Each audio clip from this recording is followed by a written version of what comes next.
I stared at my laptop, rereading the group chat messages I was never supposed to see. Someone, most likely Jonah's assistant, who'd always had a quiet conscience, had forwarded the screenshots to my anonymous inbox. Jonah, meeting at 10 a.m. tomorrow to finalize the TechSpire acquisition. Order him 2A. Marla, should we include Emily? Marla. She's not really family. Jonah. Exactly. She'll just overcomplicate it again. Remember that nonsense she pitched about equity sharing? Marla, she seriously thinks this is a co-op or something. It's embarrassing. I lowered the screen, my jaw tightening in silence. The irony was almost laughable. Because I was reading their texts from my private office on the 52nd floor of Everland Labs Tower in downtown Seattle. As its founder, lead engineer, and majority stakeholder. For nearly 5 years, I'd operated under the radar, building one of the Pacific Northwest's most disruptive biotech automation firms. Journalists called me a silent storm. VCs called me visionary. My stepfamily? They still called me naive. They had no idea. It all started when I was 17. My mother married Patrick Whitman, a wealthy biomedical consultant with 2 kids from his first marriage, Jonah and Marla. They were sleek, connected, already halfway through Ivy League pipelines. I was the tag-along, the afterthought. Patrick once told me I had the perfect demeanor for support staff, said it kindly, like I should be grateful. But while Jonah schmoozed executives and Marla hopped continents under the guise of innovation tours, I waited tables and taught myself neural systems engineering through late-night courses and open-source labs. That equity pitch they mocked? That was the last time I tried to help Whitman Biotech. They laughed me out of the room. Just once. 2 months later, I launched Everland Labs. Today, they're finalizing a deal to sell their failing company. Fear me. And they still have no idea who's behind it. Not yet. The vision I'd nurtured, AI systems that optimized biotech for people, not just profits, became the core of Everland Labs. Within the first year, we landed the Cascade Med contract that Whitman Biotech had counted on for expansion. Within 3 years, we were their top competitor. And now, after a series of quiet buyouts and cleverly masked investor takeovers, I was about to do what once seemed impossible: acquire Whitman Biotech outright. Their empire was collapsing. Years of nepotistic leadership, reckless spending, and tone-deaf public campaigns had shredded their value. Major contracts were bailing, their board was panicking. Then came Everland Labs with a lifeline, a buyout offer so clean, so generous they could barely believe their luck. The only mystery? The elusive CEO, known only as E-Ray, insisted all communication go through legal counsel. Jonah and Marla never questioned it. They assumed some reclusive billionaire wanted a legacy buy. They had no idea. My screen blinked. Meeting, remember, Whitman Biotech Emergency Board vote, 3:00 p.m.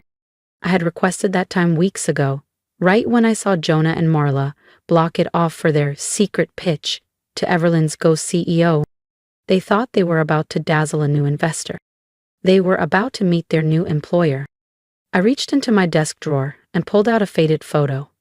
Me at 17, standing beside my mom on a rainy afternoon at Green Lake. She passed a year later. Patrick married within 6 months, and Angela erased my mother's name from the firm's history the same week. "You're not a child anymore," she said coldly.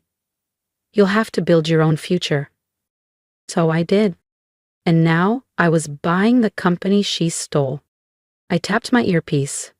"Nadia, are we ready?" "Yes, Miss Kim," she replied smoothly. "Legal is standing by, the board just needs to sign." And Jonah and Marla still think E-Ray is some retired MIT robotics guru. I smirked. They'd been enchanted by the fake Wired profile we planted last fall. An aging recluse with a mysterious past and deep funding ties. Their exact image of tech royalty. "Perfect," I said. "Make sure the boardroom feed is recording. I want everything on file." Then I stepped into the private restroom. The woman in the mirror barely resembled the teenager they used to mock. Chin lifted, tailored navy blazer, smooth hair, clear eyes, quiet power. Let's show them who I really am. The last touch, thin, understated glasses. I didn't need them, but they added just enough distance to mask familiarity. To anyone who hadn't seen me since I was 17, I'd look like a composed, sharp executive. Mrs. Kim? Nadia's voice returned via the intercom. The Whitmans are here. Boardroom 2C. And the camera? Live feed's running, would you like the link? I opened the stream on my laptop. Jonah and Marla Whitman. Still arrogant, still dressed like Texaclub influencers who just stepped off a private jet. Jonah was whispering something, showing Marla his phone. She rolled her eyes, then laughed, shrill and rehearsed. Can you believe Emily applied here? He said. As a systems analyst. Like Everlyn would even read that. Marla scoffed. Seattle Community College? Sad. I heard she's working for some garage startup in Redmond. Tragic. Didn't react? I wanted to hear that. Because that resume, it was mine. A controlled leak. A manipulated LinkedIn trail, all bait. They thought I wanted a seat at their table. They didn't realize I owned the building. 2:25 p.m. Almost showtime.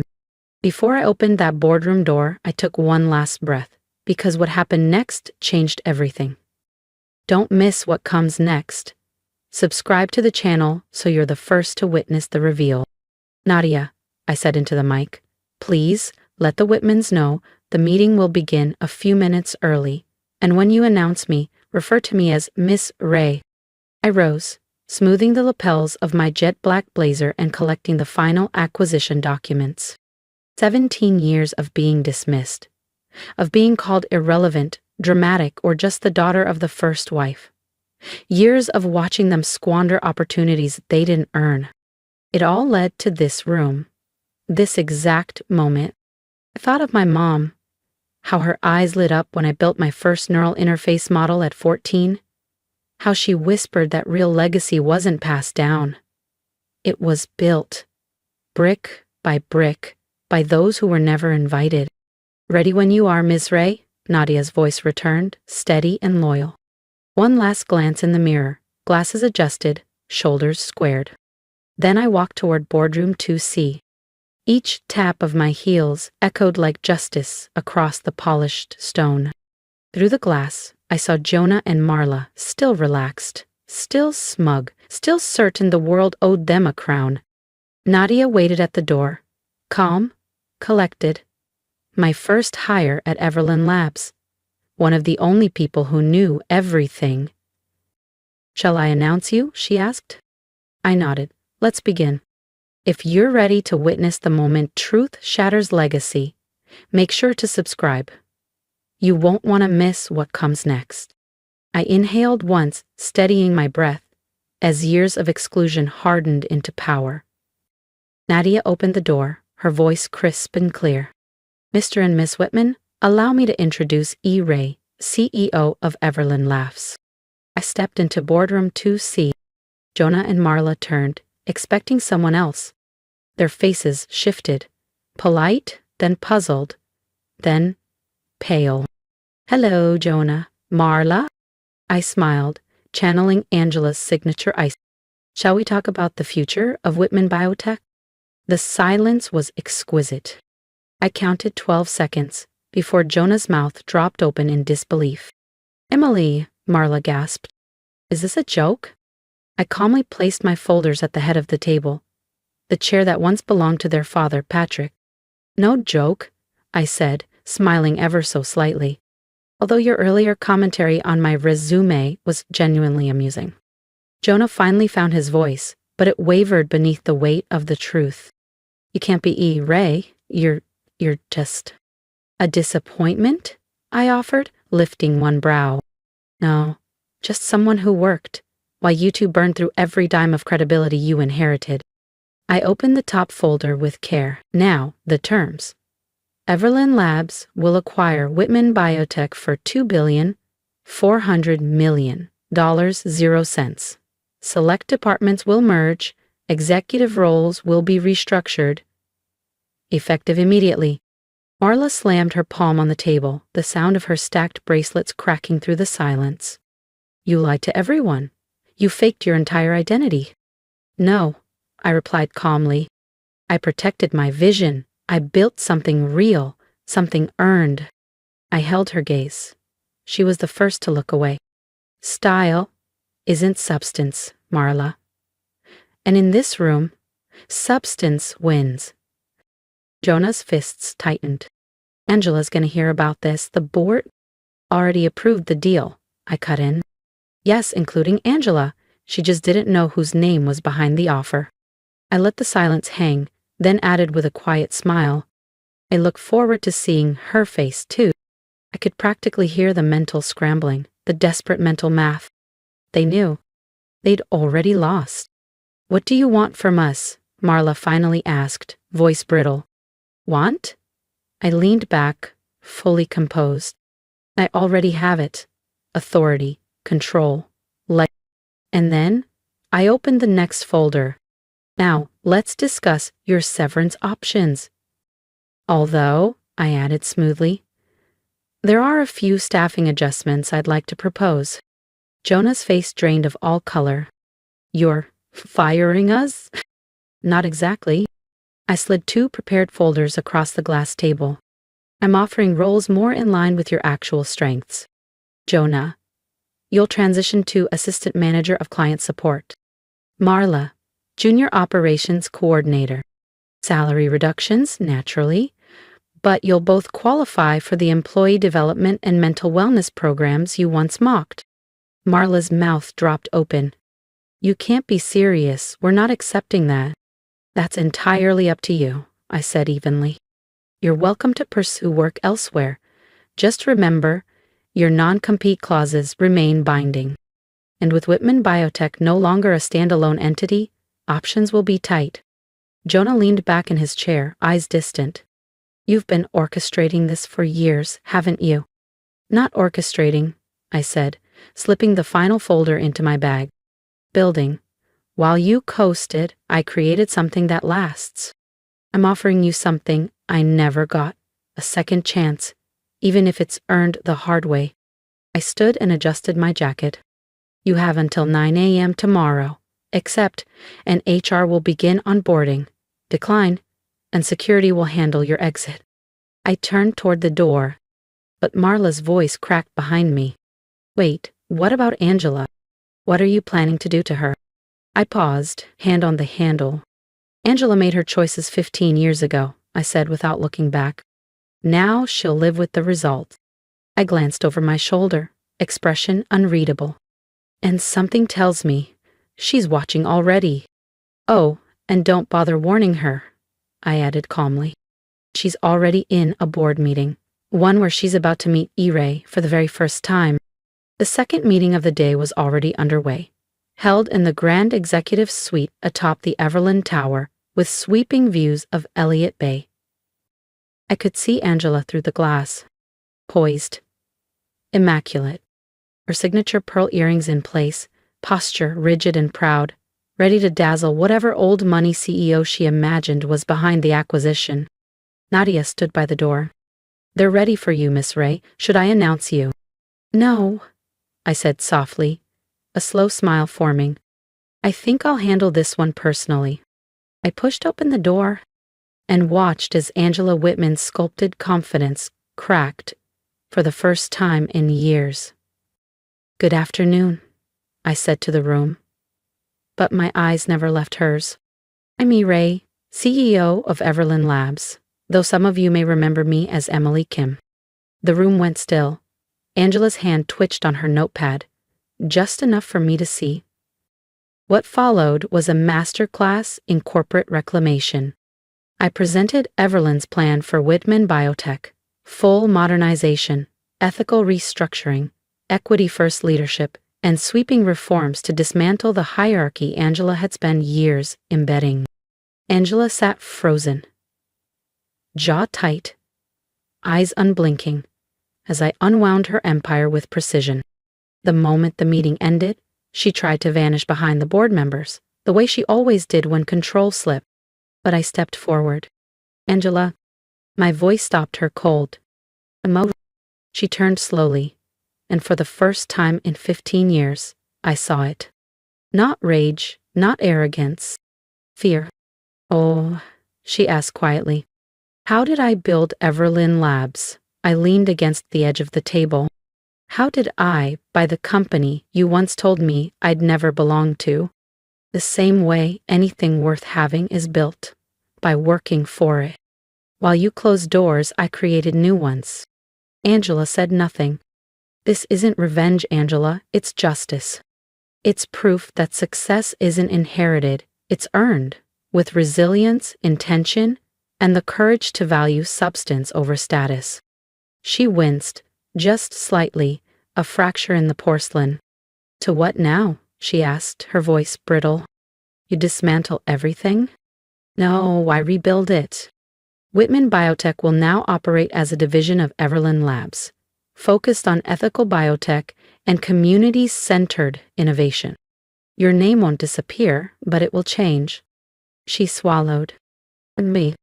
You'll retain a board seat, I said. But as a minority shareholder, your influence will be tempered. I smiled. Call it a lesson in perspective. She turned to leave, stiff but quiet. Oh, and Angela? I said, pausing as she reached the door. Sunday dinner? I believe I will be attending after all. The weeks that followed swept through like a silent storm. Jonah and Marla accepted their reduced roles, begrudgingly at first, but slowly they began to listen, to learn. About accountability, about the weight of real work. Angela remained quiet in meetings, but sometimes she looked at me with something unfamiliar. Not hate, not scorn. Maybe respect? The press called it a revenge story. But for me, it was restoration. The real victory wasn't the acquisition. It was the transformation of a company, a culture, a legacy. For the first time in years, the employees of Whitman Biotech felt seen, heard, empowered. That was the legacy I wanted. Innovation, integrity, impact. The company, once known for inherited privilege, had transformed into a model of inclusive, purpose-driven leadership. 1 year after the acquisition, I sat in my corner office overlooking the Seattle skyline, scanning Everlyn Labs' latest quarterly report. Whitman Biotech, now a subsidiary of Everlyn, had posted a 42% profit increase, not because of ruthless cuts or hollow branding, but because of the employee-first biotech platforms I'd started sketching on a cafe napkin 5 years ago. And to my quiet surprise, Jonah was thriving. Once he learned how to truly listen, not dominate, he discovered he brought more to the table than just a last name. Marla, too, had grown into her role. With structure and accountability, she uncovered a discipline and insight even she hadn't believed possible. There was a knock. Miss Kim, your step-siblings are here for their quarterly review, Nadia said. I nodded, eyes briefly drifting to the horizon. The view had changed. We all had. Send them in. Jonah and Marla walked in, no flashy watches, no forced charm. Just quiet professionalism and earned humility. Please, sit. I gestured to the chairs opposite mine. Let's talk about your progress. As we moved through their development plans, my mind flickered to my mother. She used to tell me that success wasn't about silencing others, it was about becoming someone worth listening to. I hadn't taken over Whitman Biotech to crush them. I did it to reveal a deeper truth. That merit, not bloodline, defines legacy. And maybe, by rebuilding what they nearly destroyed, we all became something better. Not out of vengeance, but purpose. And in that, I found something greater than triumph. Peace.